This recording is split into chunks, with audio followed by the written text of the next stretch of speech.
교회 여러분 행복한 아침 맞고 계신가요? 2월 14일 수요일 새벽 성서 읽기 시작하겠습니다. 오늘은 하나님이 기뻐하시는 회개라는 제목으로 이사야서 58장 4절에서 11절의 말씀을 묵상하겠습니다. 오늘의 한마디는 독일의 여성신학자 도로테 죄레의 말입니다. 금식은 살아서 죽음을 경험하는 것이다. 교우님들은 금식을 해보셨나요?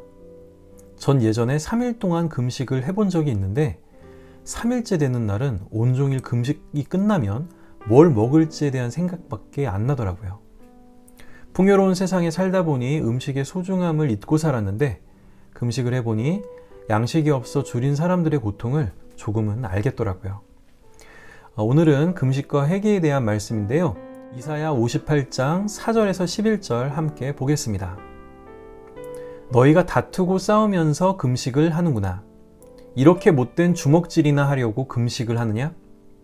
너희의 목소리를 저 높은 곳에 들리게 할 생각이 있다면 오늘과 같은 이런 금식을 해서는 안 된다. 이것이 어찌 내가 기뻐하는 금식이겠느냐? 이것이 어찌 사람이 통회하며 괴로워하는 날이 되겠느냐? 머리를 갈대처럼 숙이고 굵은 배와 재를 깔고 앉는다고 해서 어찌 이것을 금식이라고 하겠으며 주님께서 너희를 기쁘게 반기실 날이라고 할 수 있겠느냐? 내가 기뻐하는 금식은 부당한 결박을 풀어주는 것, 멍에의 줄을 끌어주는 것, 압제받는 사람을 놓아주는 것, 모든 멍에를 꺾어버리는 것, 바로 이런 것들이 아니냐?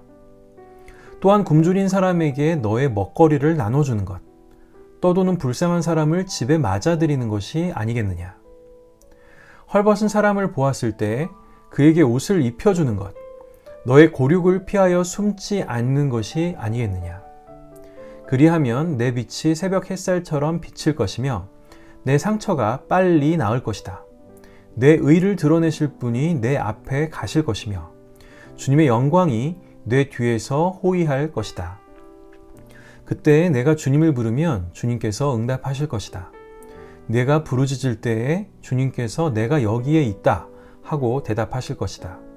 내가 너의 나라에서 무거운 멍에와 온갖 폭력과 폭언을 없애버린다면 내가 너의 정성을 굶주린 사람에게 쏟으며 불쌍한 자의 소원을 충족시켜주면 너의 빛이 어둠 가운데에서 나타나며 캄캄한 밤이 오히려 대낮같이 될 것이다. 주님께서 너를 늘 인도하시고 메마른 곳에서도 너의 영혼을 충족시켜 주시며 너의 뼈마디에 원기를 주실 것이다.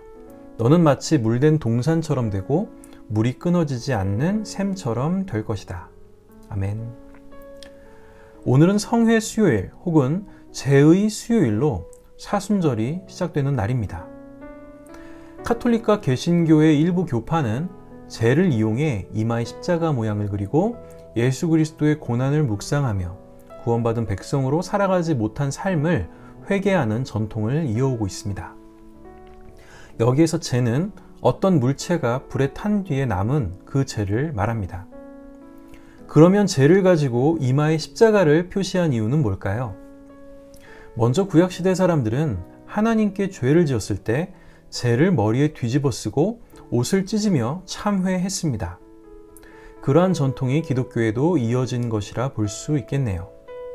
또 재를 사용하는 이유는 우리가 흙에서 와서 흙으로 돌아가는 존재임을 상기시키려는 목적입니다. 그리고 십자가를 그리는 이유는 더 이상 우리가 흙에서 와서 흙으로 돌아가는 존재가 아닌 생명과 부활의 은총 안에 있는 사람이 되었다는 것을 의미합니다. 참회의 또 다른 방법으로는 금식이 있습니다. 사무엘이 미스바에서 우상을 숭배하던 이스라엘 백성의 죄를 용서해달라고 주님께 기도하면서 백성과 함께 금식한 것이 대표적인 예입니다.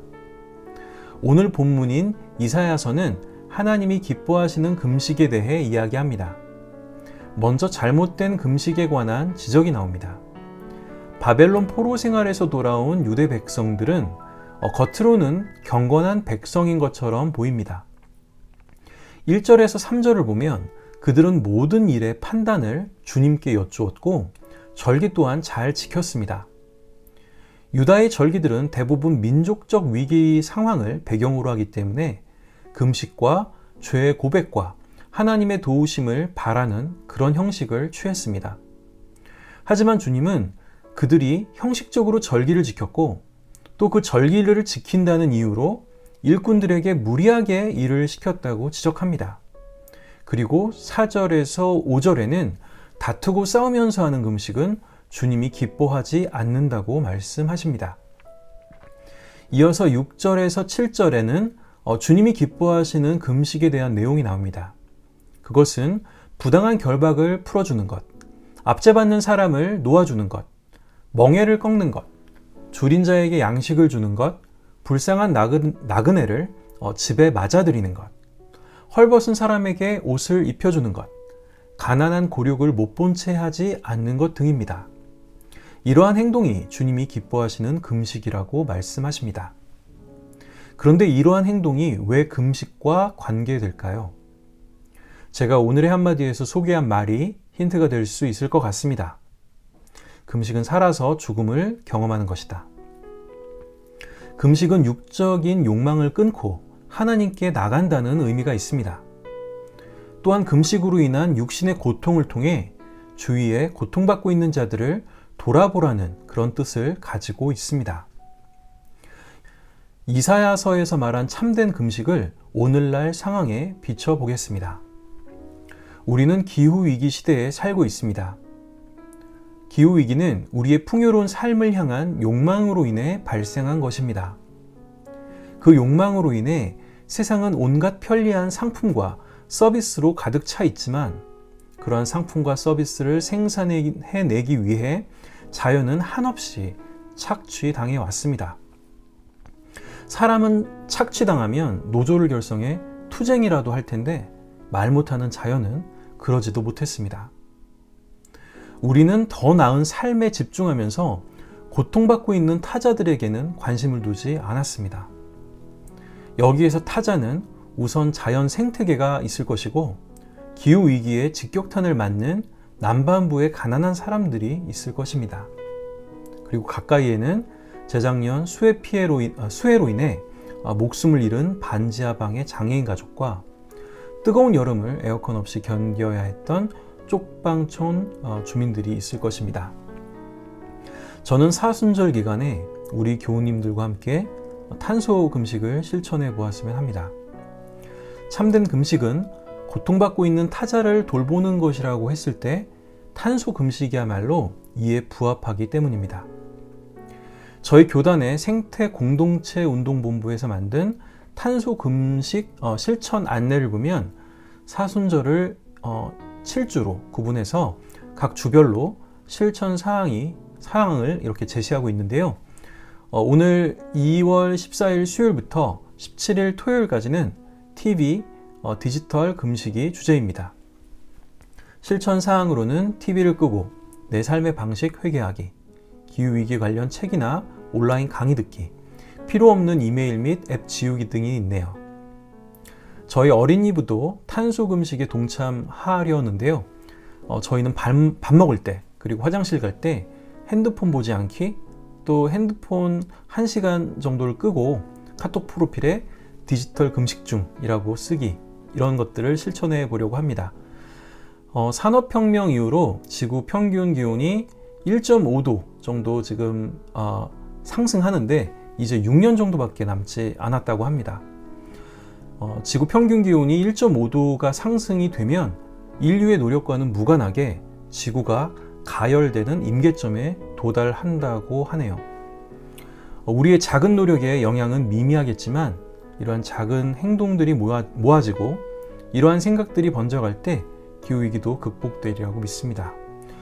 사순절 탄소 금식을 통해 기후위기로 고통받고 있는 자연과 가난한 사람들을 돌아보는 우리 벙컨교회 교우님들이 되시기를 기도드립니다. 함께 기도하겠습니다. 형식적인 절기 준수로서의 금식이 아닌 고통받는 자를 돌아보는 것이 진정한 금식이라고 말씀하신 주님, 이번 사순절 기간 동안 우리는 하나님이 기뻐하시는 금식, 하나님이 기뻐하시는 회개를 하기 원합니다. 주님께서 만드신 창조 세계가 회복되기를 바라는 마음 담아 탄소 금식을 행하고자 하오니 저의 금식을 받아 주옵소서. 예수님의 이름으로 기도드립니다. 아멘. 오늘의 찬양은 마커스 워십의 우리를 사랑하신입니다. 우리의 삶을 되돌아보며 회개에 동참하는 제의 수요일이 되었으면 좋겠습니다.